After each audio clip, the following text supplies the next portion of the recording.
La idea de la charla de hoy, además, es un día especial porque encima estamos haciendo un experimento. Una de las ideas que estuvimos hablando en uno de los networkings, por eso es importante luego el networking, surgió la idea de hacer una charla colaborativa. La idea de esta charla colaborativa, si hoy sale bien, luego lo juzgaremos por lo que digáis vosotros y vosotras, si sale bien, pues será una iniciativa que volveremos a hacer. En el caso de la idea de hoy, como el tema es muy amplio, lo que decidimos es, bueno, pues vamos a hacer una llamada para que cualquiera que se quiera animar a dar un trocito de charla o hablar de su funcionalidad favorita pueda hacerlo. Esto, la idea de estas charlas colaborativas o corales es un poco también dar espacio para gente a lo mejor que se anima menos o que le cuesta más o que piensa que para estar aquí dando la charla en el Jack hay que ser un mega experto de... ¿vale? Lo único que hay que hacer es ser capaz de contar y compartir lo que estáis haciendo.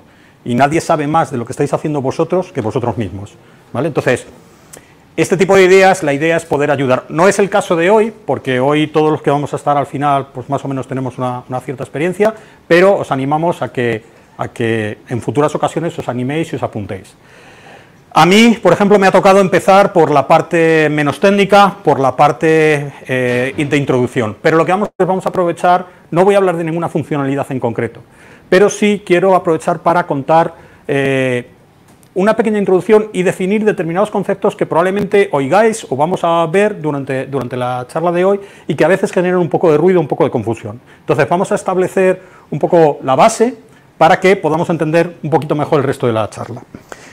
Lo primero es cómo funciona esto de la release de Java 21, de las distintas versiones. Pero para contar esto, yo lo voy a hacer de una forma un poco distinta, y esta es una forma muy personal, ¿vale? Esto no tiene nada de, ¿cómo se dice? No tiene nada de ciencia, es una visión personal mía. Pero creo que es una visión personal de cómo ha evolucionado Java, que va a ayudar o hace ver un poquito, o entender un poquito el proceso en el que estamos hoy. Y a mí me gusta dividirlo en las fases, en las tres fases en las que yo veo que ha evolucionado Java, ¿vale? Y la primera es la niñez, ¿vale? En 1995 surgió la versión 1.0 alfa de Java. De hecho, este año celebramos el 28 aniversario, si os acordáis, hicimos un cumpleaños con la tarta y todo. Y luego, en 1996 salió la 1.0. A partir de ahí, pues como todo producto, empieza las versiones semánticas con sus minor y sus micro release. Y tenemos la 1.01, la 1.02, la 1.03, que van saliendo con nuevas añadidos o con cambios, con pequeños cambios que había en el lenguaje. Por cierto, todas esas marcas que veis corresponden con una release real, ¿vale? No me las he inventado, ¿vale? Están puestas ahí, están chequeadas. Luego tenéis por ahí la URL también donde podéis comprobar todas las releases por las que ha pasado Java. Pero si os fijáis, en el 97 tenemos la versión 1.1 de Java, en el 98 tenemos la 1.2, en el 2000 la 1.3, en 2002 la 1.4, fijaros cómo además empiezan a aparecer más updates y security, que lo que indica es que Java empieza a utilizarse cada vez más, ¿vale? Entonces es, digamos, cuando va creciendo el producto, Java ha nacido y va creciendo y va teniendo cada vez más uso. Yo esta primera fase la suelo marcar en Java 5, y de nuevo, es una idea muy personal, porque para mí Java 5 fue el primer hito donde realmente supuso un gran cambio en el lenguaje, ¿vale? De hecho, ahí tuvimos, bueno, pues genéricos, tuvimos import statics, cosas que ahora mismo probablemente hemos pensado que llevan eso toda la vida ahí, ¿vale? Java 5 fue la primera vez que yo dije, voy a tener que volver a reaprender Java, ¿vale? Porque suponía un cambio. Y esto nos lleva a la segunda fase, la adolescencia. Todos sabemos que la adolescencia es un periodo complicado, ¿vale? Y para Java también lo fue, ¿vale? En términos de, no de lenguaje, sino de cómo evolucionó, ¿vale? Porque empiezas a tener muchas funcionalidades nuevas y tienes que empezar a adaptar cómo, digamos, cómo tú internamente adaptas todos esos cambios y cómo tienes ese proceso de crecimiento, ¿vale? Entonces, fijaros, Java 5 salió, un gran cambio, Java 6 salió, y fijaros que entre Java 6 y Java 7 pasan, de 2006 a 2011 pasan 5 años, cuando estábamos acostumbrados a releases de 2 años. De hecho, Java 7... hay otra, Java 7 es cuando empezó el Madrid Java User Group, ¿vale? Y en Java 7 se liberó una versión donde, no sé si muchos os acordaréis, la modularidad que vino en Java 9 se esperaba para Java 7. Pero el motivo del retraso es porque no acababa de cuadrar, no acaba de encajar todos estos módulos, toda esta nueva funcionalidad, todo este gran cambio era ya tan adolescente que todos esos cambios no encajaban bien. De hecho, Java 7 se retrasó mucho y cuando salió, mucha gente pensaba que lo que traían eran simplemente cambios de azúcar sintáctico, cuando sí que tenía muchos cambios a nivel de bytecode, muchos cambios a nivel interno, que, por cierto, otros lenguajes de la JVM sí pudieron aprovechar, ¿vale? Pero en Java 7 se sacó toda la funda, todas las bases para los cambios que vinieron luego también en Java 8, ¿vale? Fijaros, Java 8 todos sabemos que fue otro momento de gran cambio y Java 9 es cuando ya se establece el concepto de modularidad. Pero con Java 9 es cuando llega el segundo granito que a mí me gusta marcar. Y llega un momento donde además con Mark Reynolds, que es uno de los arquitectos del lenguaje, escribió un post y dijo, bueno, a partir de aquí tenemos que mover Java mucho más rápido, no nos puede pasar lo que nos lleva pasando todas estas discusiones en las que entramos. Y entonces habló, fijaros, de establecer, no hizo nada muy novedoso, porque lo que hizo es cambiar el nombre a este proceso donde ya se ve en el último tramo que empieza a haber una cierta cadencia, ¿vale? Entonces lo que hace es se le cambia el nombre y se le propone este formato. De hecho, si vemos la foto global, ¿vale?, se pueden ver esas tres fases que yo digo muy bien, ¿vale? Entonces, esa fase de la juventud, que es en la que estamos ahora, ¿vale?, que nadie os diga que Java está muerto, o que está muerto, porque está en la juventud todavía, en esa fase es donde estamos ya preparados para ser más productivos y ir enganchando más cambios. Básicamente, lo que se propone es cada año vamos a tener, ya no tenemos major o minor release, tenemos una feature release, ¿vale?, que es una release donde se van a incluir funcionalidades nuevas. Y esto va a ser siempre en marzo y en septiembre. Y entre marzo y septiembre lo que vamos a meter es security patches, releases con bugs, y esto va a ser en de un formato trimestral, ¿vale?, en enero, abril, julio o octubre. Y cada feature release va a tener 2 actualizaciones, ¿vale? Hay un caso donde hubo 4, ¿vale?, pero cada release va a tener 2 actualizaciones. Entonces, ¿cómo se incorporan estas funcionalidades en el nuevo? Entonces, la otra parte que se cambia es que el modelo de evolución de funcionalidades se cambia y surge el concepto del JEP. El JEP es el JDK Enhancement Proposal, es cada vez que alguien quiere una funcionalidad nueva, la escribe en una propuesta, y esto hay un comité que lo decide, ¿vale? Todas estas propuestas se agrupan en distintos proyectos en función de la funcionalidad. Esto afecta al rendimiento, esto afecta a la sintaxis del lenguaje, esto afecta a la memoria, al modelo de memoria, al modelo de hilos, de concurrencia. Entonces hay distintos proyectos que van agrupando esas funcionalidades. Una vez que la funcionalidad está hecha, lo que hace es, dice, ya la tenemos completada, entonces en la siguiente release que esté establecida, digamos que se hace el merge de esa funcionalidad y se pasa a que lo tengamos en la release. La única diferencia es que esa release puede pasar con distintos estados, ¿vale? Y esto es lo que hoy vas a haber mencionado en algunas de las funcionalidades. Estos estados pueden ser 3, Incubator, Preview o Final. ¿Qué significan? Básicamente Incubator, lo que significa, todos estos estados lo que procuran es tratar de evitar el follón que hubo con, oye, tengo esta funcionalidad y ahora la libero o no la libero, o no está madura, o... Bueno, pues lo que hacen es, si la funcionalidad la paso en modo Incubator, quiere decir que esa funcionalidad no es estable. De hecho, no se considera ni siquiera aceptada la funcionalidad en sí. Es como una especie de globo sonda. Yo la pongo ahí porque queremos ver. De hecho, muchas veces se pone, ya ha pasado, y dice, no, mira, esto no va por buen camino. Esto lo tenemos que cambiar y tenemos que hacerlo de otra forma, ¿vale? La cambian por otro JEP, o cambia el API, o cambia... ¿Vale? Entonces, que una funcionalidad esté en modo incubado, Incubator, significa que es simplemente que la han puesto ahí, tengo que activarla con flags especiales, y esto es muy útil, por ejemplo, para los desarrolladores de librerías o de herramientas, ¿vale? Cuando está en modo preview, básicamente lo que quiere decir es, esto está ya casi finalizado. De hecho, no esperamos que haya muchos cambios en el API, puede ser que haya alguno, pero lo que queremos es liberarlo ahí, también se activa con un flag especial, pero, digamos, esto está cercano, esto ya entra más en la fase de probarlo bien para ver que esto realmente tiene sentido. De hecho, la promesa es que una funcionalidad solo va a pasar por 3 previews, ¿vale? Esto no es de todo así, porque ha habido alguna funcionalidad que ha necesitado de más previews, ¿vale? Pero la idea es, en 3 releases, esa funcionalidad, si no hay más cambios, y esperamos que no los haya, entra como final. Y por tanto, las últimas, la final. La final es que esa funcionalidad ya está completa, está estable y la podemos utilizar. Ya viene activa por defecto, ¿vale? No todas las funcionalidades tienen que pasar por estos 3 estados, ¿vale? Solo aquellas que se consideran especial se liberan antes en incubator o preview, ¿vale? Hoy vais a haber mencionado el estado de alguna de estas funcionalidades, ¿vale? Que sepáis qué es lo que significan. Estos son exactamente todas las funcionalidades que mete Java 21 y lo que vamos a hacer es, a partir de ahora, vamos a empezar a verla. Una última cosa, de todas estas funcionalidades, si tengo 2 releases, 2 feature release cada año, ¿cuál es la que utilizo en producción? ¿Vale? Esto es siempre lo que a nivel corporativo introduce más miedo. Entonces, Mark Reynolds, una de las cosas que propuso es, cada 3 años vamos a considerar lo que se llama una LTS, una Long Time Support, ¿vale? Por tanto, Java 11 y Java 17 fueron LTS, pero en 2018 cambiaron esta idea y dijeron, no, las LTS van a ser cada 2 años, con lo cual 2 años desde Java 17 significan, 2020, perdón, significa, o 2000, ya no me acuerdo, significa que hoy, la que se libera hoy, es considerada LTS, ¿vale? ¿Todo el mundo tiene claro qué es lo que significa LTS? Bueno, pues aquí hay trampa también, ¿vale? Y la siguiente slide tuve muchas dudas de si meterla o no, por enredarme en esta discusión o no, pero creo que merece la pena que por lo menos os suene el problema que había aquí.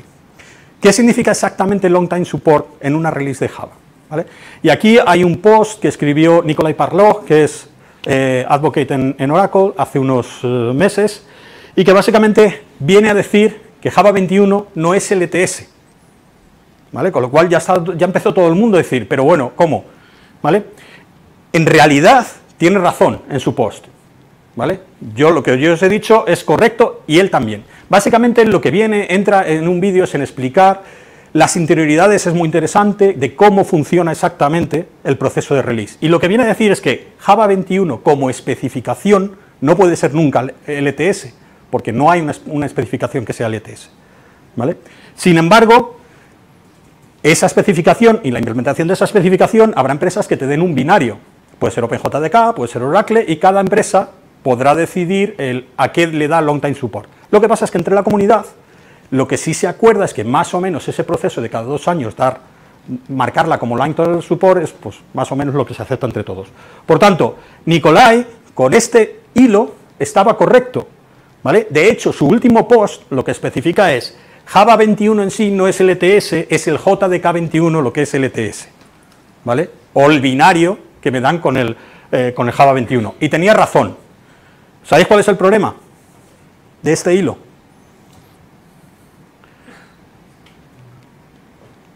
Mirad cuánta gente vio el primer post del hilo, mirad cuánta gente vio el último post del hilo, ¿vale? Entonces yo creo que fue un clickbait que se le fue de las manos. De hecho, le dieron bastante cera en Twitter y en cada respuesta de Twitter decía, no te has leído el vídeo, claro, ¿vale? No os quedéis con el primer post, ¿vale? Quedaros con el último. Vale, dicho eso, vamos a meternos en harina. Para eso le cedo el testigo a Iván. Gracias.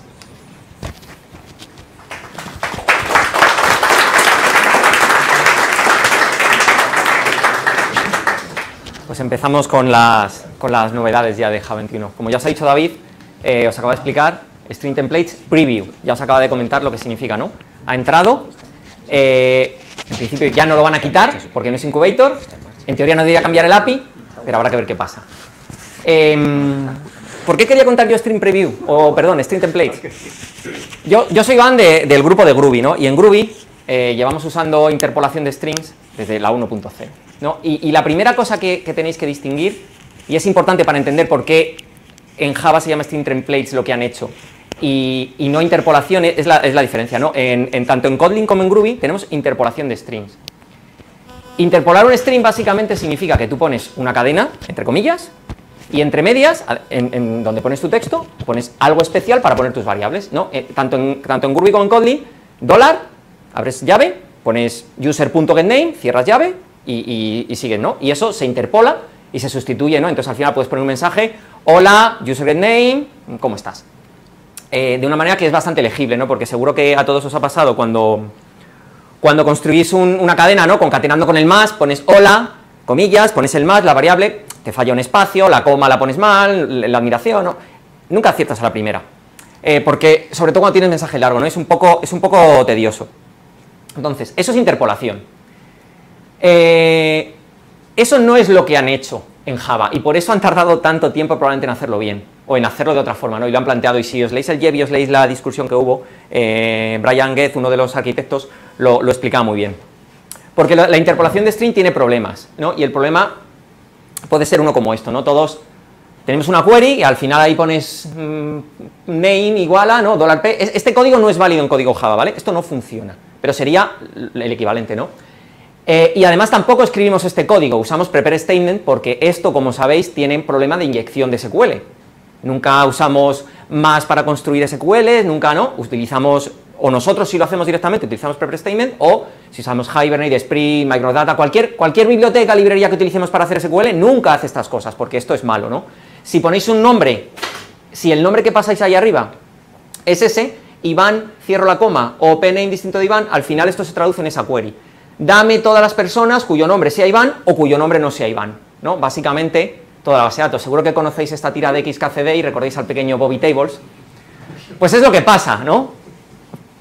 Inyección. Y esto pasa, ¿no? Esto puede pasar con Groovy, puede pasar con Kotlin, y está mal. Entonces, lo que quería el equipo de Java era no dejarnos hacer las cosas mal, o ponerlo lo más difícil para que lo hagamos mal, y así, pues es más difícil que lo rompamos o que lo hagamos mal. Podemos hacerlo mal a posta, pero ya tienes que ir a buscarlo más.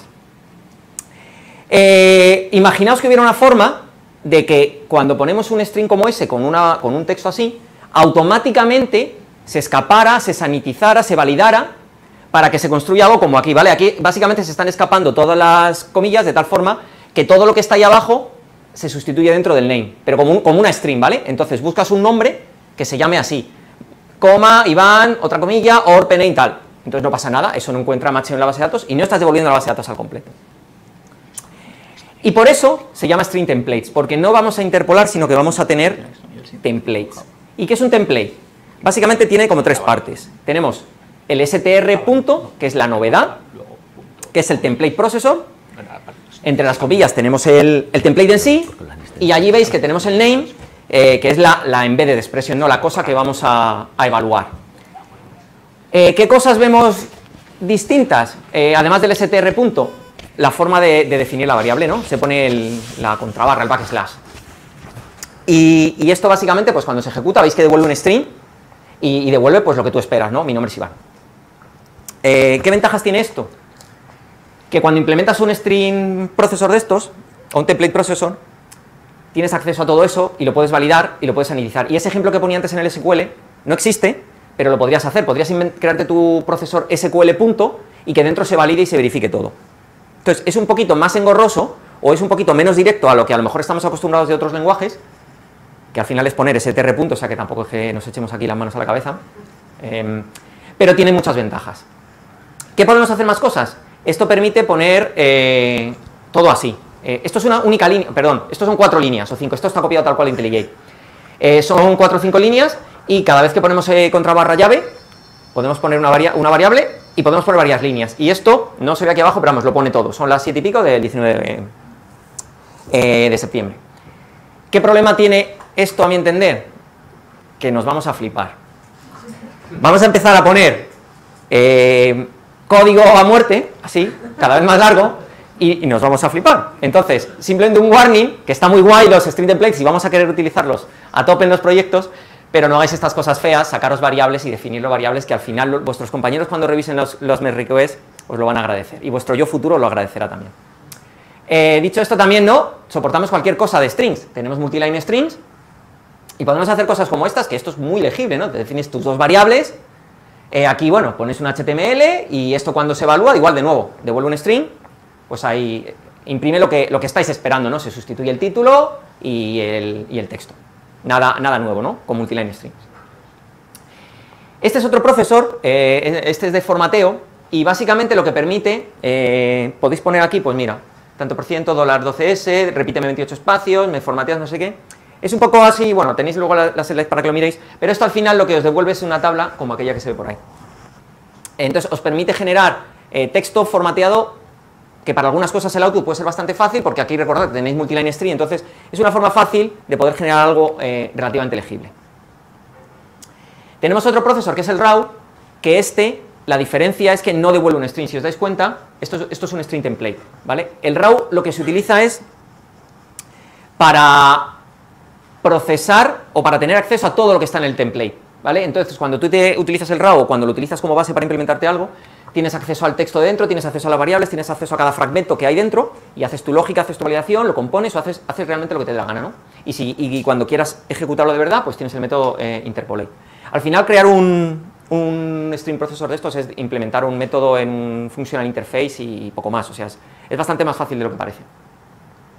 Y simplemente, ¿qué han hecho para evitar que no la liemos y que no lo mezclemos cuando Java o sea, si se nos olvida el str? Pues que si ponemos esto, si aquí quitamos el str punto y dejamos todo como si quisiéramos hacer esa interpolación o ese string template, este código no compila, da un error y nos dice que ese processor missing for string template expression, ¿no? Básicamente para que distingamos claramente siempre en el código cuando estamos poniendo una cadena, un string de toda la vida o cuando queremos hacer la parte del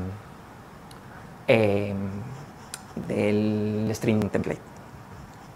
Y con esto termino mi parte y le paso a Pedro lo suyo.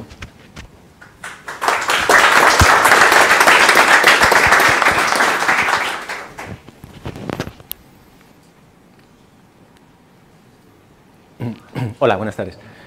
Otra de las características que se han añadido en Java 21 es un nuevo recolector de basura que se llama ZGC generacional.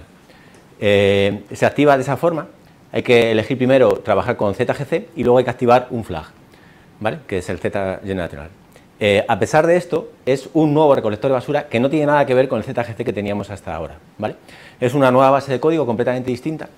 Y entonces diréis, bueno, ¿por qué se llama como se llamaba el otro? Y simplemente le han añadido el apelativo de generacional. ¿Y por qué se activa de esa forma? En vez de activarse directamente como un recolector de basura propio, como se hacía hasta ahora. Bueno, el motivo es que lo ha hecho el mismo grupo, ¿vale? Y un grupo que ha hecho un recolector de basura que se llama ZGC, pues ya tiene pocas alternativas para nombrar al siguiente, ¿no? Y además lo que quieren hacer es no mantener dos bases de código, porque son dos bases de código relativamente complejas, y lo que quieren hacer es estabilizar esta nueva implementación generacional y reemplazarla y deprecar la anterior. Y la forma en la que quieren hacerlo es ir cambiando ese flag para que por defecto sea activo, ¿vale? Y en un futuro hacerlo desaparecer. De forma que en un futuro, cuando pongamos use ZGC, pues lo que conseguiremos será el ZGC generacional, ¿vale? Bueno, ZGC es un algoritmo que lo que buscaba era reducir la latencia en el peor caso, y esta variante generacional, este nuevo algoritmo generacional ZGC, lo que pretende es mejorar más en esa línea, ¿vale? No pretende trabajar en reducir más la latencia en el peor caso, que ya en el caso de ZGC era muy buena. Lo que pretenden es evitar los sobrecostes que tiene un algoritmo concurrente como era ZGC, ¿vale? Bien,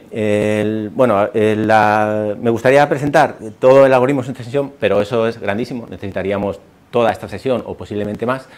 Y otra posibilidad sería pues contar las 4 palabras mágicas que se cuentan en todos los blogs en internet, pero yo creo que eso aporta poco. Entonces, como lo he planteado es, bueno, intentando contar una serie de elementos, de notaciones, que yo creo que son claves para entender aquí en esta charla y ser capaces en esta charla de colocar someramente qué significa ZGC generacional, pero que también os puede servir para cuando leáis otros artículos ya más profundos, pues tengáis una base en la que apoyaros, ¿vale? Bueno, lo primero es, estamos hablando de un recolector, ¿vale? De un colector. Cuando se está en esa parte, lo que importa es el recolector, y lo otro, que es la aplicación, es lo que no importa, ¿vale? Desde el punto de vista de la recolección de basura. Pues a esa otra parte generalmente no se la llama, en este mundo de la recolección de basura, aplicación, se llama mutador, ¿vale? Y esa palabra es una palabra muy significativa porque no importa solo la aplicación como la parte del juego que está cogiendo nueva memoria, ¿vale? Y que está generando basura. Importa la otra parte porque también puede modificar el grafo de referencias de nuestros datos, ¿vale? Y eso precisamente es una de las cosas más complicadas, el que el recolector de basura sea capaz de ver lo que está pasando con las modificaciones en el grafo de referencias. Bueno, es tan complicado que cuando uno se mete en recolectores como estos, necesita ayuda de la parte del mutador, ¿vale? ¿Cómo viene esa ayuda? Pues generalmente viene de una cosa que se llaman barreras, que lo que consiste es en una pequeña cantidad de código que tiene que ejecutar el mutador para ayudar al recolector, ¿vale? Y esa pequeña cantidad de código suele estar en unos sitios críticos en donde se accede o se trabaja con las referencias, ¿vale? Generalmente cuando las referencias se leen, cuando se escriben o cuando se usan, ¿vale? Estos recolectores ZGC lo que tienen son barreras cuando se almacena y barreras cuando se carga, ¿vale? Cuando se carga una referencia. Bueno, en general, en los recolectores sencillos, cómo funciona eso es en fases. Hay una fase en donde funciona el mutador, funciona la aplicación. Cuando se acaba la memoria, esa fase tiene que acabar, el mutador tiene que parar y tiene que darle paso al recolector, ¿vale? El recolector hace la recogida, libera memoria y le da otra vez paso al mutador, ¿vale? Y así van alternando. Cuando se está... esa forma de operar es lo que llaman stop the world, porque lo que se hace es parar el mundo, parar la aplicación y ponerse a recoger, ¿vale? Cuando termina la recogida se le vuelve a dar paso. En una situación como esa la latencia es muy mala y lo que estamos hablando aquí es que este tipo de recolectores lo que intentan hacer es mejorar la latencia, ¿vale? En esa situación la latencia es muy mala porque hay un peor caso y es en una cierta operación me pido una recogida de basura, si eso tarda varios segundos, esa petición, lo que quiera que sea, va a tardar varios segundos más adicionalmente a lo que normalmente tarda, ¿vale? ¿Qué hay que hacer qué posibilidades hay para intentar reducir la latencia? Pues hay dos alternativas que son como canónicas, que generalmente se utilizan. Una es intentar dividir la zona de memoria en varias regiones, ¿vale? Generalmente en dos, y lo que se hace es, todos los objetos se colocan en la primera región, cuando esa se llena, suele ser una región pequeña, cuando esa se llena se hace una recogida de basura, como es una región pequeña, pues tardará poco, ¿vale? Aunque se haga un stop the world, habrá una parada relativamente pequeña, ¿vale? Eso se reitera, cuando ya hay objetos que sobreviven mucho en esa región inicial pequeña, lo que se hace es se empiezan a pasar a la otra región, ¿vale? En donde ya se empiezan a guardar los objetos que duran más tiempo. Llegará un momento donde se llenen las dos y entonces habrá que hacer una parada y una recogida global. Eso nos llevará a una latencia tan grande como la que teníamos en un sistema no generacional. Pero si os fijáis, lo que ocurre es que tendremos latencias, unas pocas latencias muy altas y muchas latencias muy pequeñitas de la recogida menores, ¿vale? Del espacio pequeño. Bueno, esto funciona porque hay una cosa que se llama la hipótesis generacional débil, que lo que dice es que generalmente en las aplicaciones la basura lo constituyen los objetos más recientes. O sea, los objetos recientes, los que acabamos de crear, duran poco y eso es muy normal porque es muy normal crear objetos temporales que se usan muy poquito y después se descartan. Entonces, donde es más provechoso buscar la basura es entre los objetos nuevos que acabamos de crear, o sea, entre la generación pequeña, en la generación donde normalmente ponemos los objetos, no donde vamos migrando los que llevan ya más tiempo. Bueno, a pesar de todo, esto no nos permite controlar la latencia en el peor caso, ¿vale? ¿Cuál es la otra alternativa para intentar controlar la latencia en el peor caso? Pues lo que llaman los colectores concurrentes, que es intentar hacer trabajar al recolector a la vez que al mutador, ¿vale? Eso no se puede hacer completamente, en el sentido de que a pesar de todo hay que hacer unas pequeñas paradas, en las que el recolector intenta averiguar algunos puntos iniciales de los objetos que ha creado el mutador para después ya ponerse a trabajar en paralelo, ¿de acuerdo? Entonces en los recolectores concurrentes suele haber unas pequeñas paradas del mundo en donde solamente trabaja el recolector y luego ya se sale de ahí y se empieza a trabajar ambos a la vez. Y ahí es donde se tienen fases concurrentes, ¿vale? Y la idea de un buen recolector concurrente es que las paradas sean lo más pequeñas posibles. Bueno, una cosa muy interesante de los recolectores concurrentes es que si están trabajando, haciendo la recolección a la misma vez que el mutador, cabe la duda de qué es la basura ahí, porque puede que cosas que no eran basuras al principio de la recolección, durante la recolección se hagan basura, ¿vale? Entonces hay dos grandes familias de recolectores concurrentes, unos que se llaman snapshot at the beginning, que lo que tratan es, que trabajan con el invariante de que solo es basura lo que era basura al principio, ¿vale? Y hay otra familia que no son así, que todo lo que se haga basura durante la recolección lo consideran basura, ¿vale? Bueno, y finalmente hay un concepto que se llama el coloreado de punteros. Este concepto consiste en utilizar parte de los punteros, que en arquitecturas de 64 bits no los usamos enteros, hay muchos bits de los punteros que no necesitamos para indireccionar los espacios de memoria normal, pues consiste en utilizar esos bits para apuntar metadatos sobre la recogida de basura, ¿vale? Sobre el estado de la memoria, qué cosas ya se han tratado y qué cosas no se han tratado. Entonces se dicen que los punteros tienen colores, ¿vale? Y eso va en función de un juego de bits que pueden tener un 1 o un 0 para indicar una cosa u otra, ¿vale? Eso hace que un puntero que en teoría está apuntando a un cierto dato pueda tener varios valores distintos, ¿vale? Entonces tenemos una situación en donde tendríamos que modificar los punteros antes de acceder a los datos, porque tendríamos que eliminar los colores antes de acceder, porque con el color puesto es un puntero que apunta a un sitio distinto, ¿vale? Entonces una forma de evitar eso es utilizar el sistema de memoria virtual para organizarlo de forma que haya zonas que apunten al mismo sitio, diversas zonas que apuntan al mismo sitio. Y lo único que ocurre con los colores es que entramos por distintas partes del sistema de memoria virtual para llegar a la misma memoria física. Y entonces se puede trabajar con los punteros coloreados directamente para acceder a los datos, independientemente del color. Bueno, entonces con todos estos conceptos, pues ya podemos colocar a nuestro ZGC generacional. Es un GC generacional que tiene dos generaciones, una joven y otra vieja. Es un recolector concurrente también, ¿vale?, en donde pueden ocurrir ciclos de recolección concurrente sobre los dos espacios simultáneamente, ¿vale? Lo más normal es que haya solamente recolecciones concurrentes sobre la generación joven, pero cuando esa se llena, puedes tener recolecciones simultáneas concurrentemente sobre la joven y la vieja. Cada recolección tiene 3 paradas, pero son muy breves, generalmente por debajo del milisegundo, ¿vale? Luego esas recolecciones además ocurren en paralelo, hay múltiples hilos trabajando para hacer cada una de las recolecciones. Bueno, ¿y qué se consigue con toda esta combinación de características frente a un recolector que sea concurrente pero no sea generacional, que es lo que teníamos en ZGC? Pues lo que conseguimos es que se gasta menos CPU en hacer una recolección, porque ZGC necesita, siempre que recoge, recorrer todo el espacio de memoria, recorrer todo lo que está utilizando la aplicación, mientras que uno generacional normalmente lo que se hace es recoger la generación joven, ¿vale? Solamente se explora esa, y además ahí es donde tenemos más beneficio, por lo tanto vamos a gastar menos CPU en hacer GC. Eso significa que el recolector va a tardar menos, y en un recolector concurrente eso es muy importante, no solamente porque se gaste menos CPU, sino también porque no le dé tiempo al mutador a que te alcance, ¿vale? Porque si el mutador te alcanza, entonces tenemos un problema muy grave, porque hay que parar al mutador, porque no hay memoria disponible, ¿vale? Entonces, como tarda menos, es menos probable que el mutador te alcance, y por tanto puedes tener menos memoria libre para poder trabajar, que es otro problema que suelen tener los recolectores concurrentes, que necesitan mucha memoria adicional para que el mutador no alcance al recolector, y con un generacional eso se reduce, ¿vale? Bueno, y como última transparencia, lo que quiero poner son una serie de características ya más técnicas para que, bueno, sepáis un poco de qué de estas características utiliza ZGC generacional, pero también contrastarlas con ZGC para que veáis que realmente no tienen nada que ver, salvo que los ha hecho el mismo grupo y ha utilizado el mismo nombre, ¿vale? Bueno, los dos tienen barreras de lectura, pero es completamente distinta en cada caso, ¿vale? El generacional tiene una barrera de escritura, mientras que el no generacional no lo tiene, ¿vale? Los dos tienen punteros coloreados, pero el patrón de bits que utilizan para los colores es completamente distinto en uno y en otro, ¿vale? Uno solamente tiene 4 bits, el no generacional, el otro tiene 12, están en partes distintas de los punteros, ¿de acuerdo?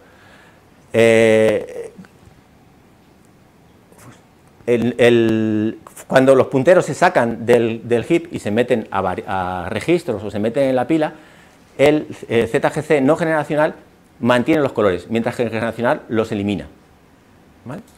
Y por último, bueno, el no generacional es multimapeado, mientras que el otro no, y por último, uno es snapshot at the beginning, el generacional lo es, mientras que el otro no, o sea que son recolectores que no tienen nada que ver, ¿vale? Eso, gracias.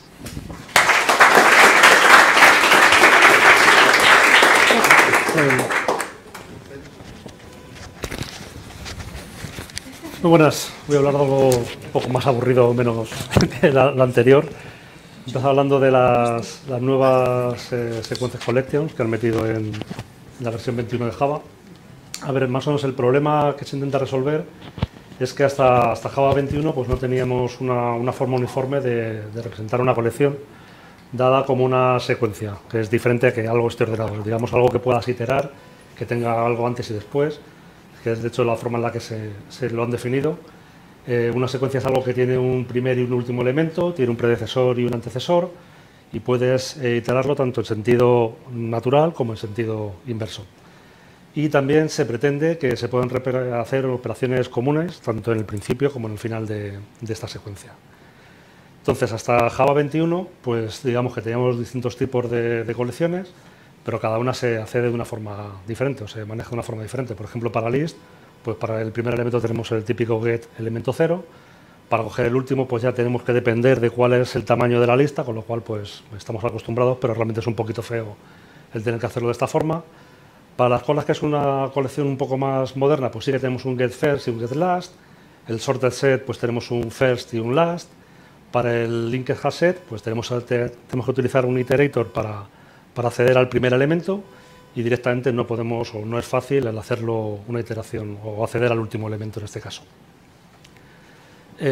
También para acceder a la secuencia de la colección en orden natural, pues más o menos tenemos formas típicas, el for each, un iterator, un array, lo que sea, pero la situación para hacer una iteración inversa pues es bastante diferente y bastante caótica. Para una aplicable set pues tenemos que hacerlo con un descending set, para una cola tenemos que hacer con un descending iterator, para una lista, bueno, se puede hacer de alguna otra forma, pero digamos que si lo queremos hacer de forma canónica pues tenemos que coger un list iterator, en fin, que es un poco caótico y directamente, bueno, con el linked hash set la forma recomendada es copiar la colección que tengas a otra colección y entonces iterar la nueva colección. Entonces, bueno, pues lo que se pretende con los nuevos interfaces que han metido en Java 21 es un poco unificar toda esta situación. Entonces, bueno, como veis ahí, pues debajo justo del interface de collection se ha metido un sequenced collection, del cual dependen, pues digo, del cual se implementan list y cola. Hay un sequenced set para las colecciones que tienen elementos únicos y para mapa, pues también tenemos ahí un sequenced map. ¿Qué es lo que se ha implementado en el sequenced collection? Pues tenemos unos nuevos métodos que todas las clases, lógicamente, acaban implementando, que es poder conseguir una colección en forma inversa para poder iterarla y luego métodos uniformes para acceder a los elementos. Tenemos un añadir al principio de la lista o de la colección, añadir al final un elemento y luego conseguir el elemento primero o último o eliminar el primero o el último elemento. Con lo cual tenemos ya una forma estandarizada de acceder a todas las colecciones. Para los sets, lógicamente para los sets, como estaba diciendo al principio, es diferente el que tengan un orden natural a que sea una ordenación en un sorted set. Lógicamente los elementos según van entrando en la colección se quedan automáticamente colocados, entonces si intentas acceder o intentas meter un elemento por medio, por ejemplo añadiendo al principio, pues vas a tener un supported operation exception, pero para el resto de las colecciones que sí que admiten este tipo de operaciones, pues se han añadido estos nuevos métodos. Entonces hay un pequeño ejemplito de crear un linked hash set al que le añades un elemento, luego le añades un elemento al principio de esta colección. Entonces, si lo imprimes, pues tienes los dos elementos en el orden que esperas, el 2 y el 1. Y una cosa que aparentemente no estaba soportado anteriormente es que se pueden reposicionar elementos. En un set, como sabéis, no puede haber elementos duplicados. Entonces, si le añadimos un add last de un elemento que ya teníamos, lo reposiciona y lo coloca en la posición que puedes esperar al final. Con los mapas, pues más o menos lo mismo. Estos son métodos para poder iterar en el orden, digamos, en que se encuentran dentro de la estructura subyacente. Entonces, pues podemos conseguir un reversed map de los elementos que tengamos en orden inverso, o bueno, conseguir una colección de los valores, de las claves, de todos los entries, poner un elemento al principio, al final, etc. Más o menos lo mismo que estábamos viendo en los casos anteriores. Y lo mismo, si intentas añadir elementos en una posición o intentas hacer una operación que no está soportada, pues tienes una excepción. Y hasta aquí es la parte que tenía yo prevista, pero Jero, que es otro de los ponentes que iba a contar esta parte, hola Jero, pues no ha podido venir, así que pues os cuento algunas cositas de lo que tengo preparado. Si hay alguna cosa que está mal, probablemente sea error mío. Sí. Bueno, parte del matching en las operaciones en el statement switch.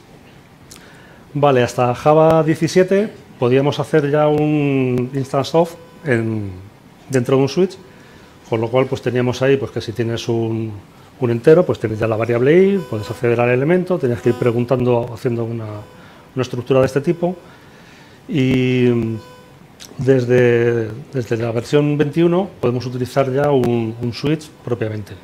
Podemos hacer el case, de hecho, como veis, pues las variables que tienes definidas con el integer i la puedes utilizar directamente también en la parte de la función o lambda que tengamos al otro lado, con lo cual el código queda pues mucho más homogéneo que lo que teníamos antes, que era esta parte.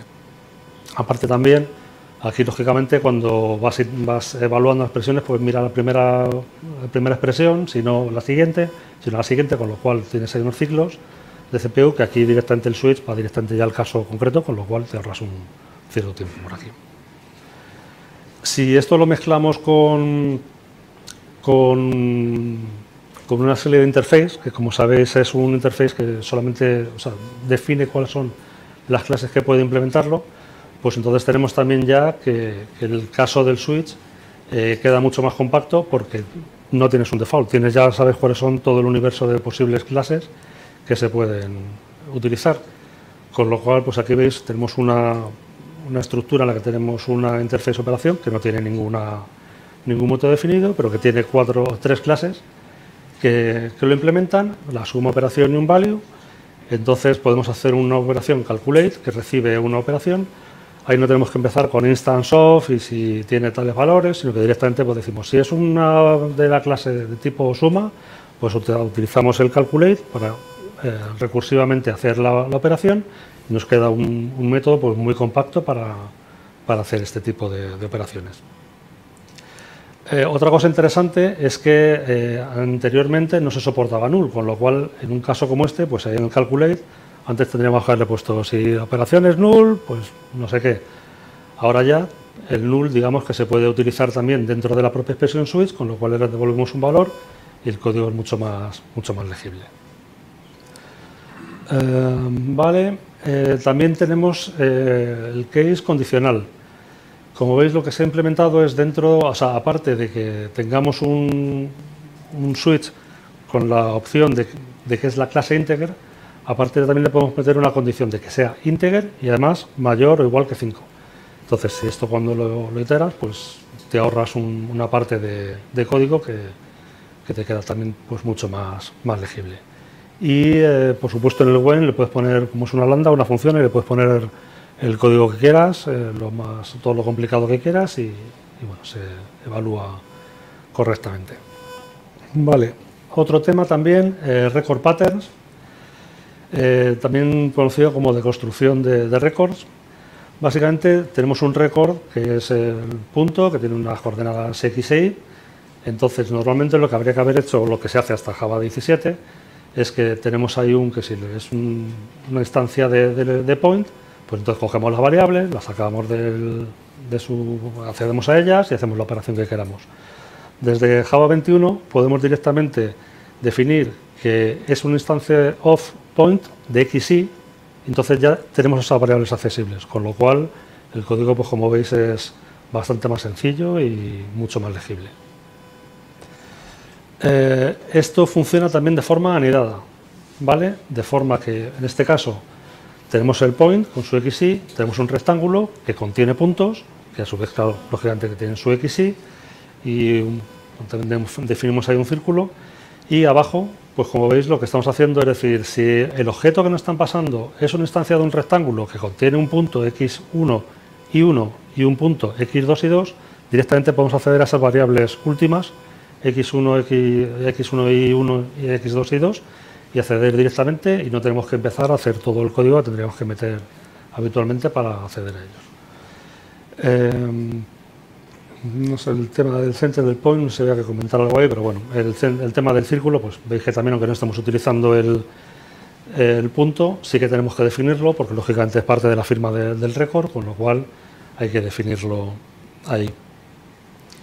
Y lo que sí que se permite es que podemos ponerle var, con lo cual en lugar de tenerlo sin, y más si es una variable, en este caso veis en el método calcarea, que si el point sí que lo estamos definiendo como var x1 y 1, porque se admiten var, porque vamos a acceder luego a esas variables al x2 y al x1, pero en el caso del círculo directamente podemos decir, mira, esto es un var center, porque como no voy a acceder a las variables internas, pues no me importa tanto y lo podemos solamente poner la firma del método.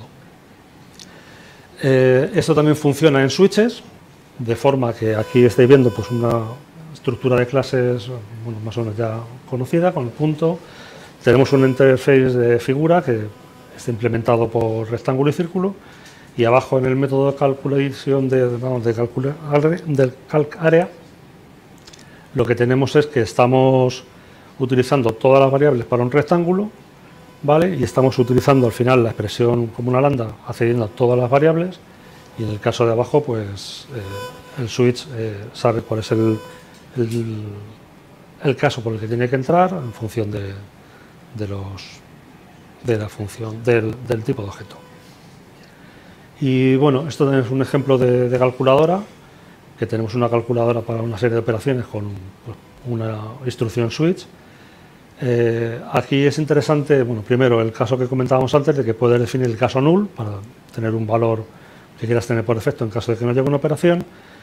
El siguiente caso está tomando el sum cuando te llegan unos values, si os acordáis. A ver, ¿dónde estaba? Bueno, en el caso anterior, recordáis que teníamos que la operación podía ser, o sea, el sum era un tipo de operación, la multiplicación era un tipo de operación.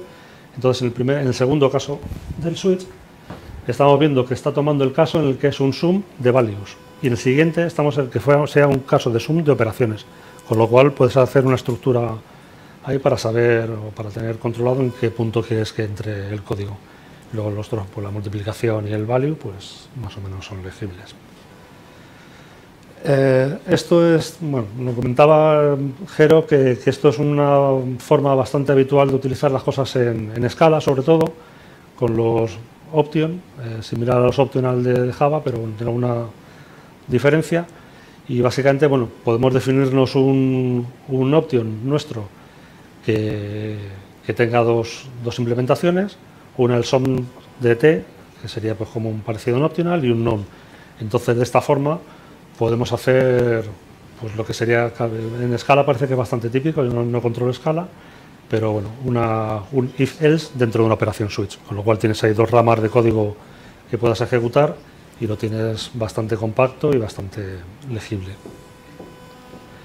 Vale, otro tema más. Una meth patterns y variables, que esto está en preview, que como contaba antes David, pues es un tema que tienes que habilitarlo específicamente si quieres. Vale, y es muy sencillito. En el caso que estábamos viendo antes, que os contaba que en el caso del círculo, realmente la variable center no la vamos a utilizar. No es una variable que realmente nos importe. Entonces lo que se ha hecho en Java 21 es implementar esta sintaxis, que más o menos es como decir, mira, aquí va una variable porque tengo que meter una variable, pero realmente no la voy a utilizar, entonces me da igual. La marcamos con un guión bajo, se ve claramente que es una variable no importante, pero tiene su espacio y reserva su sitio. Casos muy típicos en los que esto es bastante legible. Bueno, pues el típico bucle for que estamos utilizando haciendo una iteración completa para contar el número de elementos o número de elementos que tenga una condición. Pero realmente el valor que tenga cada uno de los elementos de esa lista nos da igual. Entonces, lo marcamos con un guión bajo y queda mucho más legible y más implícito explícito, que es algo que no queremos utilizar. O el típico caso de un try catch, que realmente el nombre de la variable de la excepción nos da igual, lo único que queremos es mandar un log, con lo cual pues nos queda así mucho más legible. Y hasta aquí mi parte. Muchas gracias.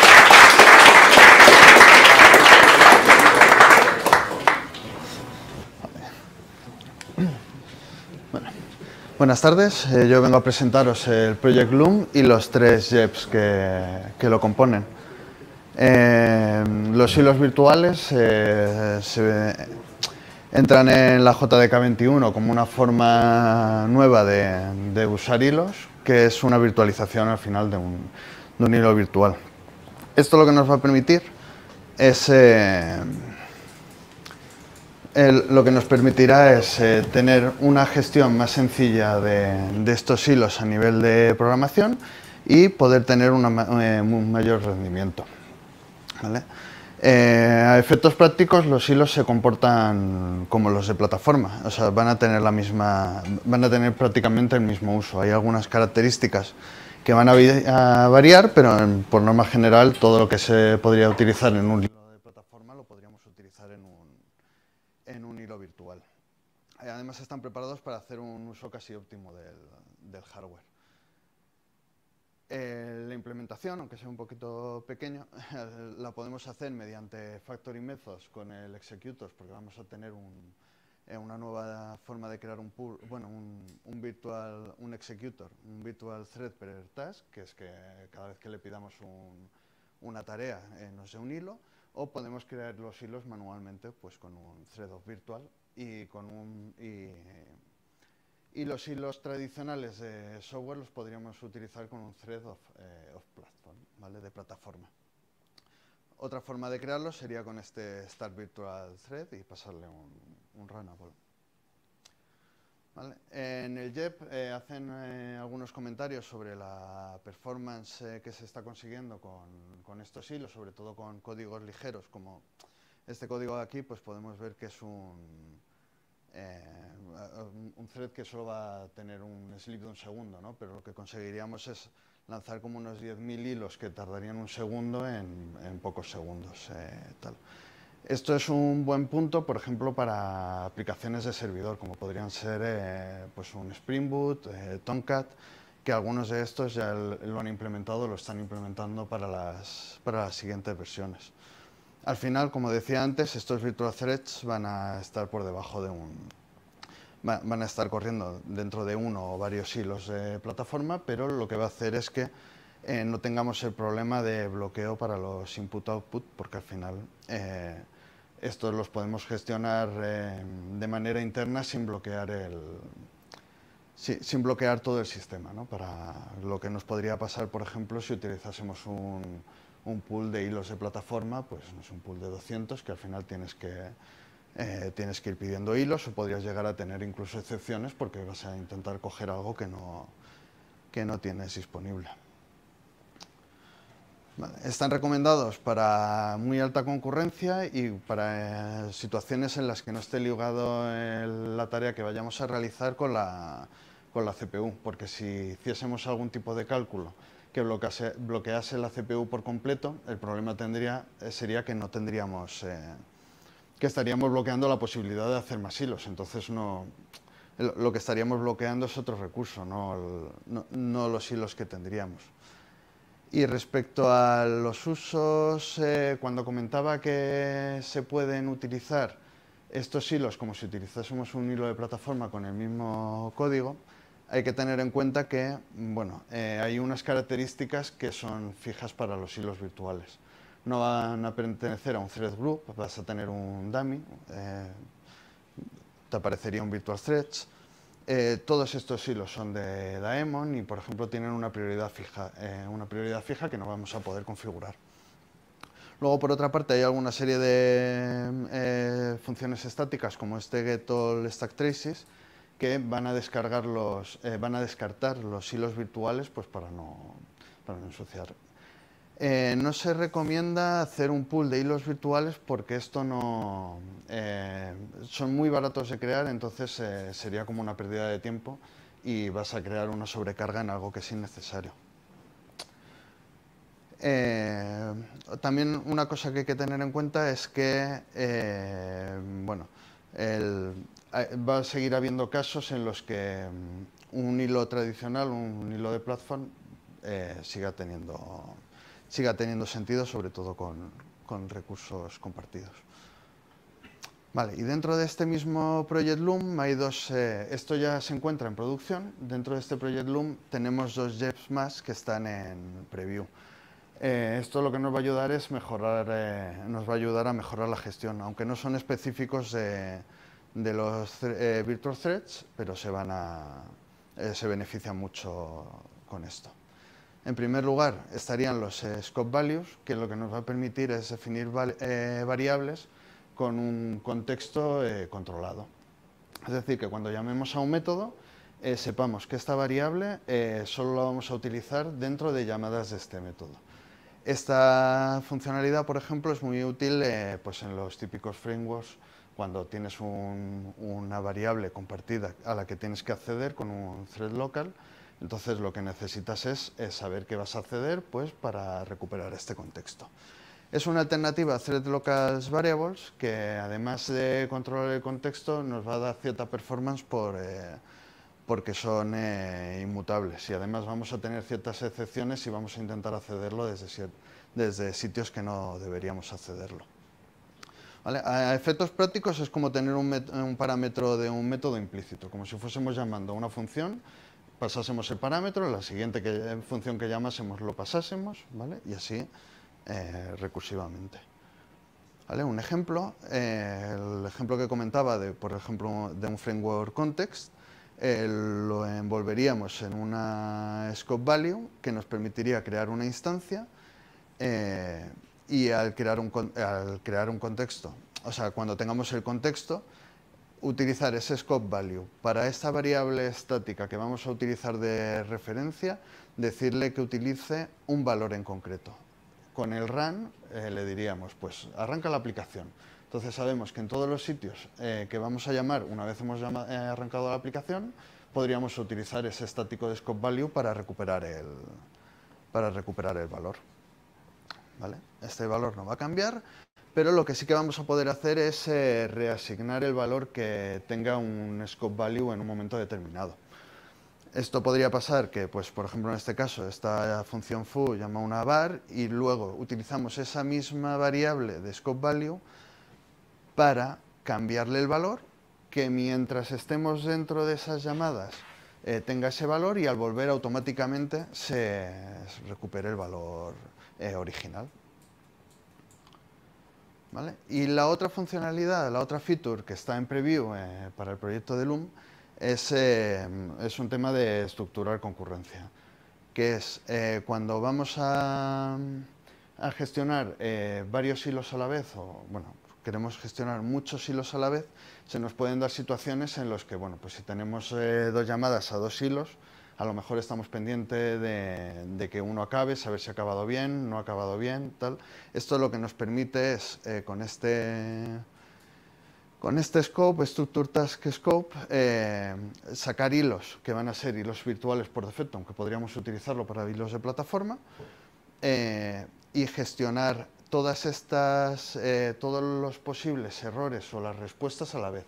Por ejemplo, si hacemos 5 hilos virtuales y uno de ellos ya ha fallado, podemos controlar la cancelación de estos hilos directamente, porque ya sabemos que uno ha fallado y nos va a revertir el comportamiento de todos. Y vamos a tener un comportamiento si ha fallado. Si no, con el scope join, pues los recuperaríamos todos a la vez y sabríamos que una vez llegados ese punto, podríamos componer la respuesta con todos los hilos. Bueno, esto nos ayuda a cortocircuitar antes el proceso, la propagación de cancelaciones, claridad y observability. ¿Vale? Y esto es todo por mi parte y doy paso a Uri.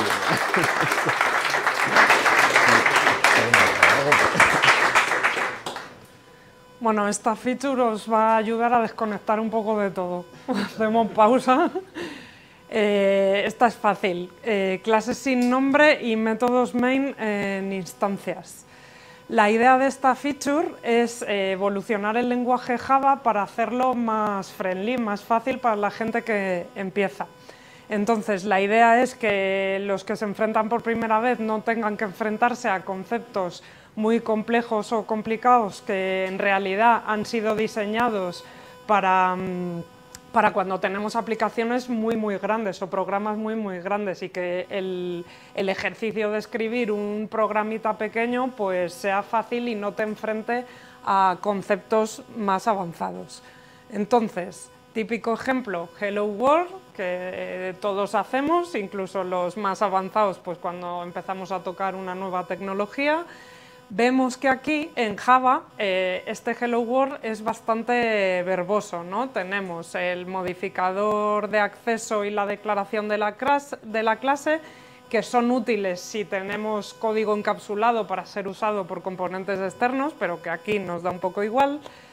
El parámetro del método main, que además en este caso no lo usamos, y luego tenemos la parte de static, que ya te lleva como a otro nivel del Java, ¿no? Es como que static viene del modelo de objetos y clases que usa Java, pero en realidad aquí no nos aporta mucho.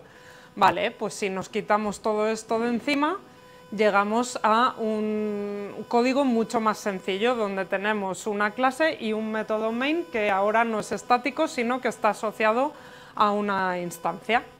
Podemos ir un paso más allá y eliminar y omitir por completo la declaración de la clase. Se ha modificado el protocolo de lanzamiento para que el launcher sea capaz de reconocer métodos mains que no están asociados a una clase y que están solo así.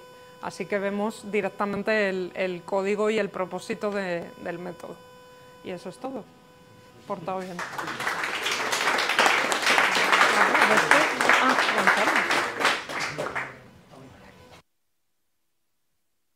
Os voy a hablar de Foreign Function and Memory API, o como se le suele llamar, FFM, porque es bastante largo el nombre. La charla esta, o el tema este, la librería esta que estamos añadiendo, trata dos cosas, intenta mejorar dos cosas. Mejorar la memoria, cómo se trabaja con la memoria of heap, y hacer llamadas al código nativo más fáciles que con JNI, ¿vale? Como pongo ahí, bueno, supongo que luego subimos los enlaces, los slides. Hay un enlace ahí de una charla que ya dimos sobre por qué hace falta mejorar la API para trabajar con memoria of heap, por qué es necesario trabajar con memoria of heap a veces. Y bueno, si alguien quiere dar alguna sobre la parte de la llamada al código nativo, yo creo que podría ser bastante interesante, ¿vale? Esto está, como se ve aquí, está en preview, pero es ya la tercera y como antes decíamos, debería salir a la siguiente y de hecho ya hay un JEP para que salga esté production ready en Java 22, ¿vale? Y nada, luego si queréis entrar en más detalles, esos enlaces están muy bien. Cuando trabajas con memoria of heap, lo más fácil es decir, ¿por qué no trabajas, copia lo que está haciendo C, que ya está haciéndolo de toda la vida? Sigue haciendo eso, ¿vale? Entonces imaginad que aquí queremos hacer un array que tenga dentro 3 strings, ¿vale? El modelo C sería hacer algo parecido a esto, ¿vale? Tendríamos una función, toStringArray, que tendría unos argumentos, que son estos array de strings, y queremos pasarlos al heap, off heap, perdón. Entonces trabajaremos con punteros, como en C, y para hacer eso, pues haríamos un allocate y diríamos, bueno, resérvame tanta memoria como cuánto me ocupa, cuánta memoria ocupa una dirección, un puntero, multiplicado por el número de strings que voy a tener. Y después lo que haría aquí sería copiar mi string de Java a la memoria of heap y ponerle un /0 al final para que sea un string de C, ¿vale? Y esto lo pondría en un array, seríamos todos felices.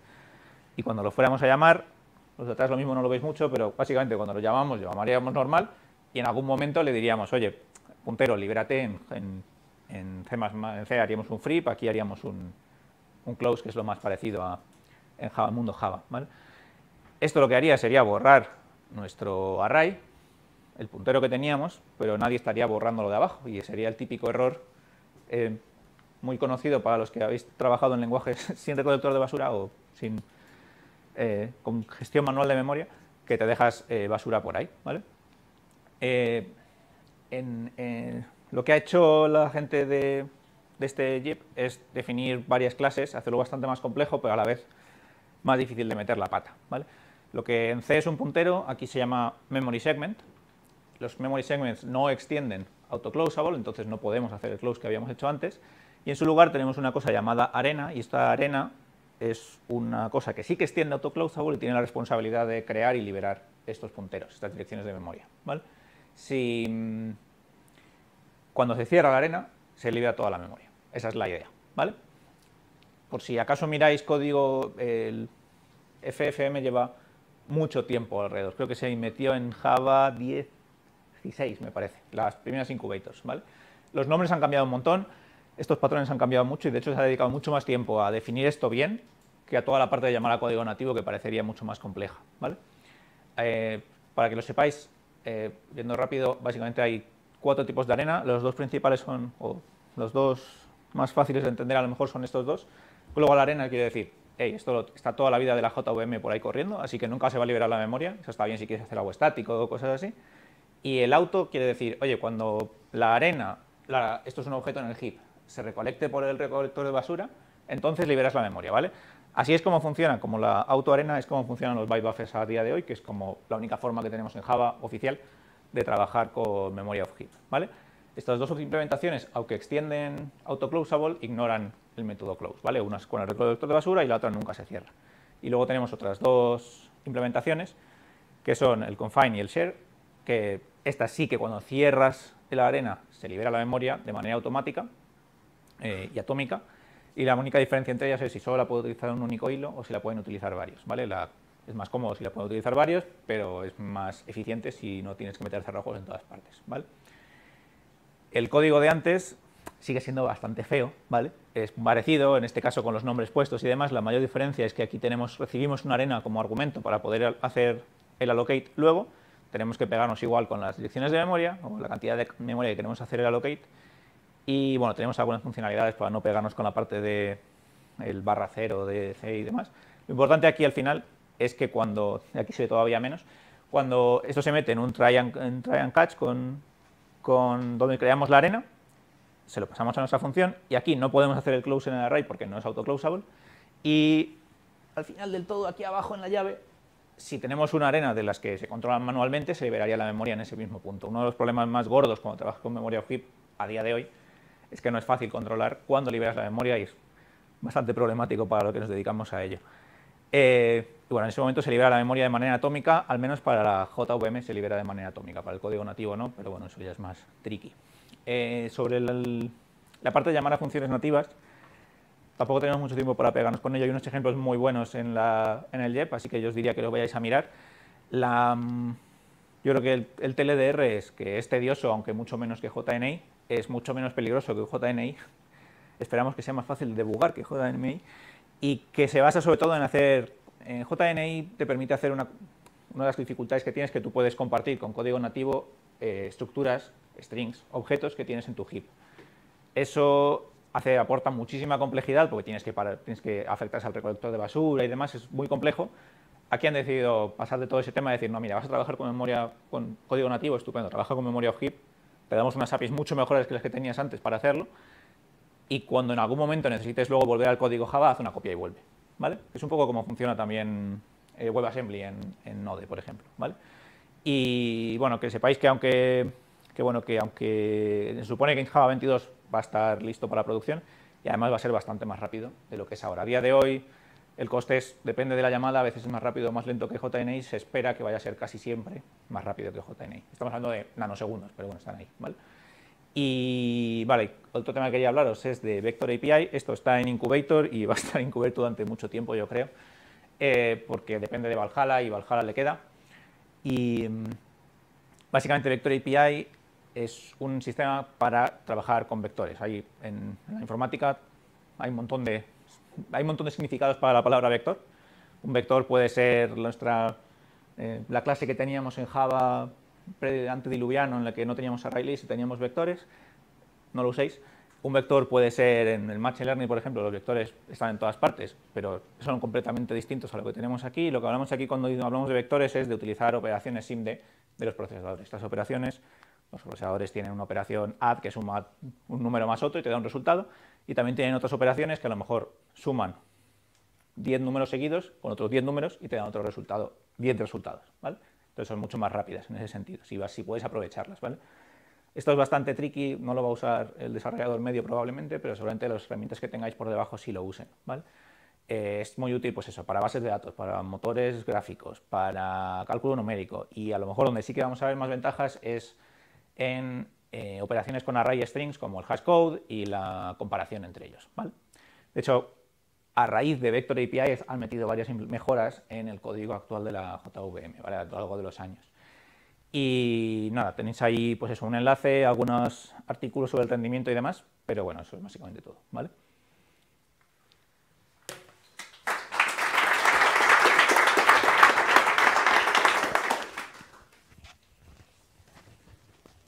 Hola, pues yo para el último bloque vamos a hablar de las últimas especificaciones o las últimas funcionalidades que están pendientes de Java 21 por completitud, pero como este JDK 21, ¿verdad, David?, es LTS, entonces vamos también a recopilar algunas funcionalidades que pueden ser interesantes para vosotros entre la 18 y la 21.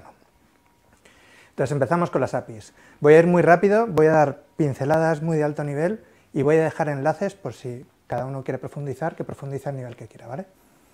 Entonces, lo primero es, en Character, han añadido 5 nuevos métodos relacionados con emojis. A partir de un code point puedes preguntar cuál es su emoji, si es un emoji, y cuáles son las propiedades que tiene ese emoji, ¿vale? Abajo os dejo los enlaces, incluida la explicación de las propiedades, que yo no sabía que los emojis tienen ciertas propiedades. Inicializadores de colecciones de hash. Se han creado 4 nuevos factory methods para crear un hashmap, un hashset, un linked hashmap y un linked hashset. ¿por qué hace falta crear este tipo de... ¿Por qué ha hecho falta crear estos métodos cuando ya tenemos un constructor en el que le puedes añadir la capacidad inicial de estos mapas, ¿no? Básicamente el problema viene por la complejidad en el algoritmo de inicialización y redimensionamiento del array que suele estar por detrás de esas colecciones, ¿vale? Estas colecciones, que se basan en hashing, suelen almacenar las referencias a los objetos que vas metiendo en esa colección en un array. Ese array se llena, si metes muchos, se llena, o casi se llena, ¿vale? Porque hay una sutileza con eso. Entonces, en el momento que se llena, en lugar de dar error, lo que se hace es, se crea un nuevo array más grande y se vuelven a pasar esas referencias al nuevo array. Pero como la función de hash depende del tamaño de array, hay que volver a calcular esas nuevas posiciones en función de esa función de hash. ¿Qué es lo que pasa? Que eso en colecciones pequeñas no es un problema, no lo vemos. Pero cuando ya tienes colecciones grandes, el rendimiento se viene un poquito abajo, ¿vale? Entonces, hay sutilezas aquí, por ejemplo, lo que comento ahí, ¿no? El rehash empieza al 75% de ocupación del array para evitar problemas de colisiones y además el nuevo tamaño tiene que ser una potencia de 2. Os dejo ahí un ejemplo, ya si queréis luego entráis a verlo tranquilamente, pero básicamente si tú quieres asegurar que un hashmap le puedes meter 100 objetos y no va a haber un rehashing, al final le tienes que dar un tamaño de 256, para que veáis un poco la situación. Por eso, a menos que tengáis muy claro, hasta esta funcionalidad, a menos que tengáis muy claro cuál va a ser vuestro tamaño, yo os diría que lo pongáis vacío, ¿vale? A menos que tengáis un tamaño muy grande.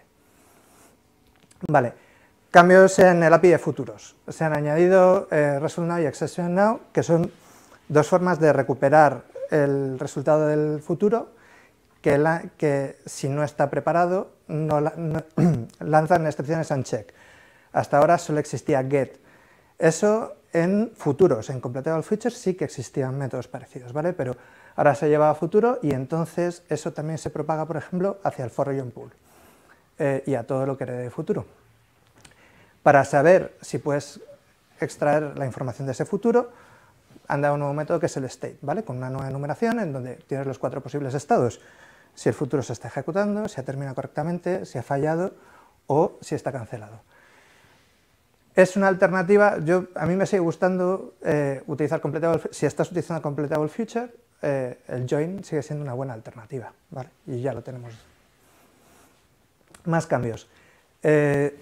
Ahora mismo podrías llegar a hacer multiplicaciones de big integers en paralelo, ¿vale? Utiliza por debajo for join pool y como siempre cada vez que hablamos de paralelismo, como en parallel stream, medid, porque a lo mejor el coste de abrir los hilos y luego hacer los joins puede ser mayor que hacerlo de forma secuencial, ¿vale?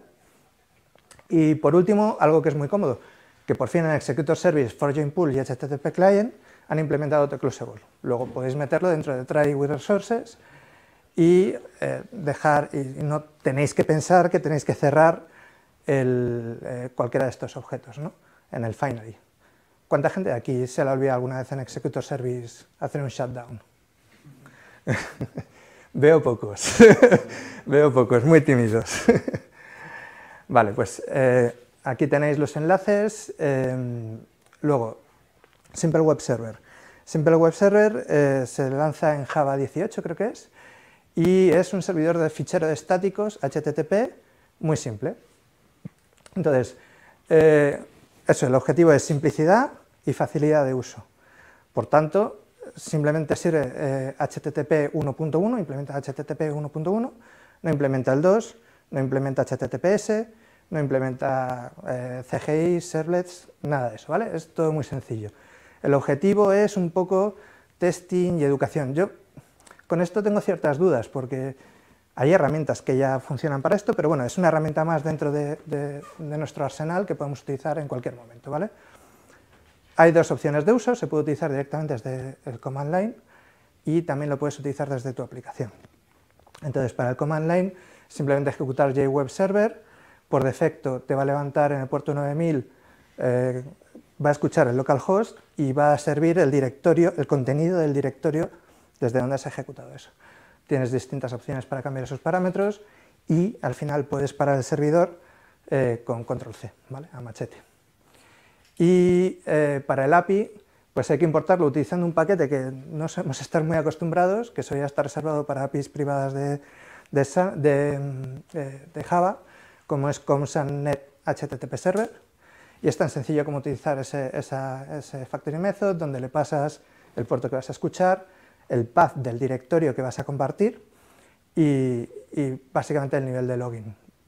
Y con eso ya haces un start y arrancas. A partir de aquí, el API te da más opciones que pueden ser muy interesantes, como pues, ese path, a lo mejor manejarlo de otra forma o poner filtros delante y detrás del procesamiento de la petición para poder modificarlo, ¿vale? Aquí enlaces, y si os interesa esto, me parece curioso, más allá de los típicos ejemplos de te estoy sirviendo un JSON para simular un servicio web o algo de eso, ¿vale?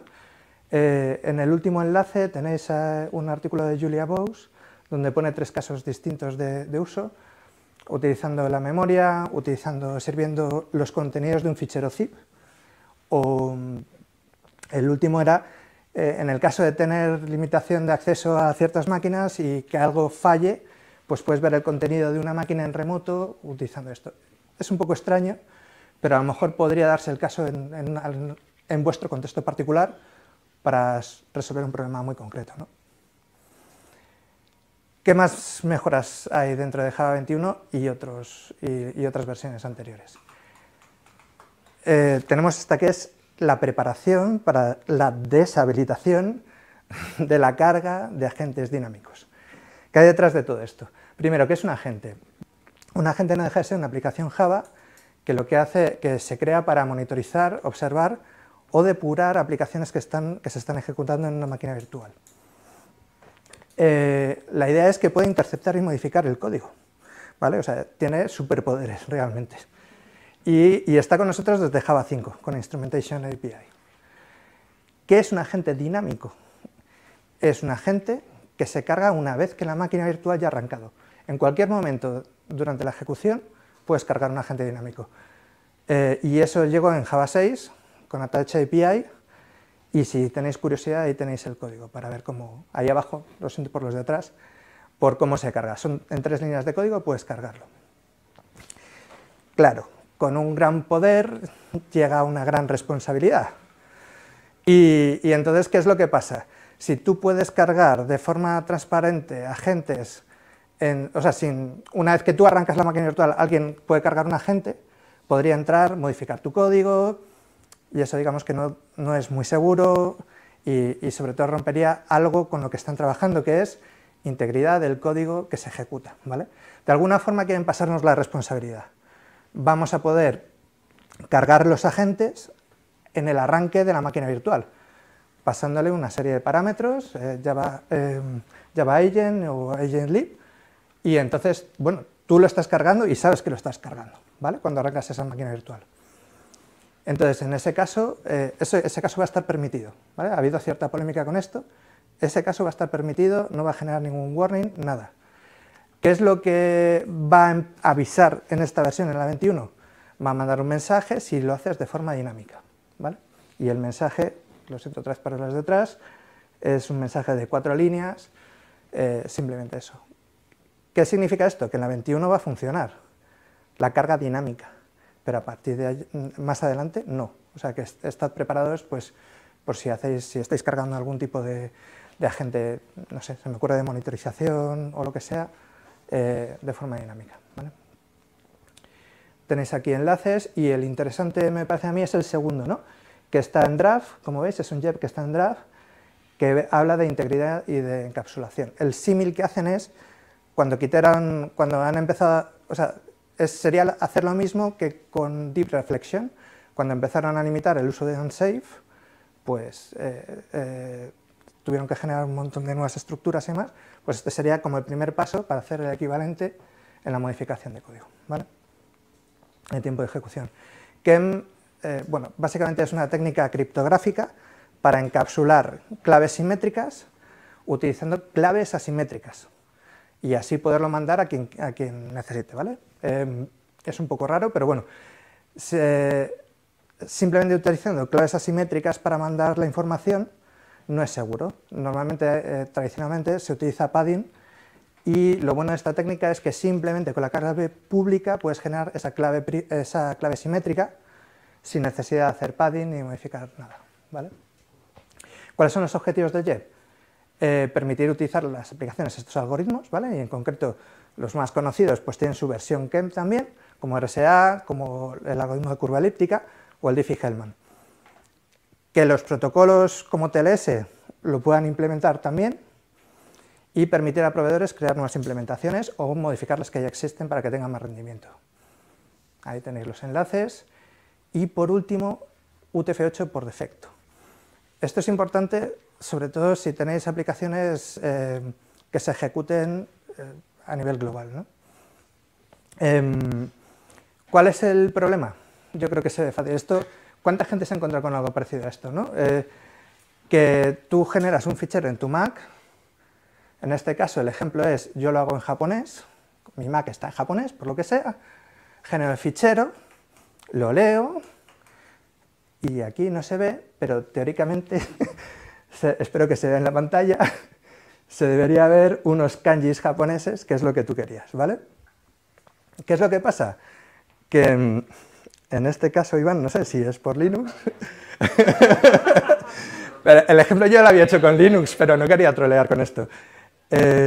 Por ejemplo, si tú coges y lo lees en otro sistema operativo como Windows, con otro locale distinto, salen caracteres raros, parecidos a esos, pero distintos, ¿no?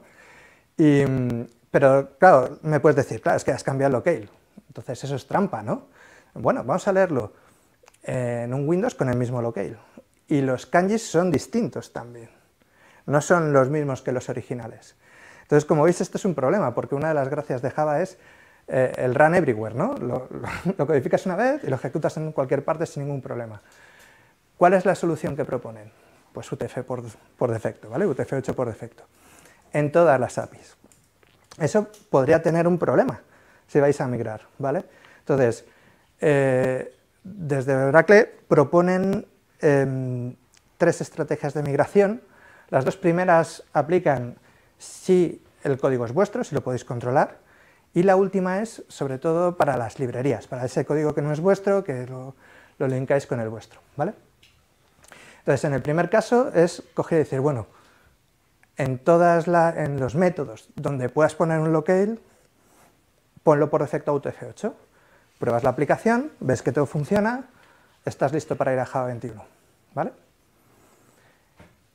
¿Que no? ¿Que tienes algún problema o quieres mantener compatibilidad de tu código o cambiarlo es difícil? Bueno, pues entonces lo que te dicen es, a partir de la 18, de Java 18, te damos una nueva propiedad de sistema en la que yo te puedo dar el locale que tenías originalmente o que tienes configurado. Entonces, en base a eso, tú puedes tomar la decisión de si vas por el locale que tenga configurado ese usuario o vas por el default, que sería UTF-8. Y entonces ya donde lo vayas a usar, utilizas ese carset.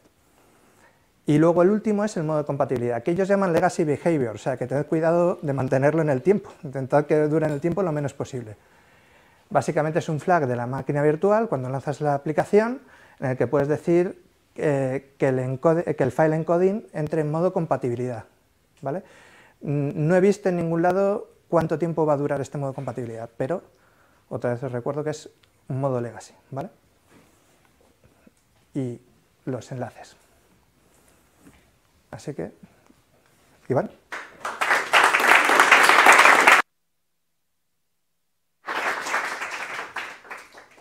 Ya hemos terminado, cerramos, ¿vale? Que estamos tardando mucho. A ver si acierto. Vale. Nada, muchas gracias a todos por venir, por asistir. Espero que os haya gustado, que hayáis aprendido algo nuevo, que pongamos pronto Java 21 en producción. Pronto-ish. Y nada, de nuevo, gracias a Inote por dejarnos las oficinas. Ahora tenemos pizzas y bebidas por ahí. Vamos a cerrar, no hacemos preguntas, ¿vale? Las preguntas las movemos al networking, así ya nos vamos para allá y así no nos relacionamos más. Pero vamos a cerrar, bueno, la charla. Novedades. Vuelvo a decir, ¿quiénes estuvisteis la semana pasada en el meetup que tuvimos, en el de Trisha? Unos cuantos. Dijimos que cuando empezamos la temporada pasada queríamos tener un meetup al mes. Y hubo una vez que se nos juntaron 3 semanas seguidas. Entonces, para este año hemos empezado otra vez un poco con 1 al mes. Vamos a ver si podemos tener 2, pero 2 ya como hard limit, ¿vale? 2 semanas, porque la semana que viene no podemos y ya tenemos otro meetup anunciado que mañana lo tenemos. Entonces yo creo que ya lo que vamos a hacer es, vamos a hacer 2 al mes y ya está, porque al final se nos juntan. 3 de octubre, Jorge, que está por ahí, levanta la mano que te vean. Le han aceptado una charla en la PachiCon en Canadá. Y vamos a aprovechar para hacer aquí un dry run, entonces aquí vamos, en eso. La idea es hacer la charla como la vaya a hacer, es decir, va a ser charla en inglés y va a ser 40 minutos o 45, ¿no? Porque tiene un slot de ese tiempo en la conferencia y así le damos feedback para que mejore la charla. Así que mañana anunciaremos los meetup. Si os interesa, os apuntáis. Va también un poco relacionado, si vinisteis a alguna de las charlas de la temporada pasada, tuvimos 3 charlas de operadores y de Kubernetes igual, ¿no? Pues esta es otra más relacionada con eso. No, otra más no, es copiar las 2 de... Y hacerlo en Groovy. Igual, a API Added Days, 3 de octubre, tenemos ahora algunas entradas para la conferencia para regalar, así que si estáis interesados ahora lo vemos. Open Collective, tenemos Open Collective los 2 grupos, Madrid-Yug, Madrid-Gug, ahí tenéis las URLs básicamente para pagar pues el StreamYard, los dominios y las cañas a veces, cuando hacemos bien los gastos.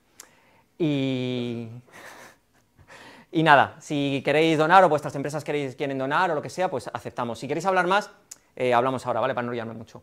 Tenemos una instancia de Mastodon, JVM Social, que la administra José Miguel. Y básicamente está relacionada con la JVM. Y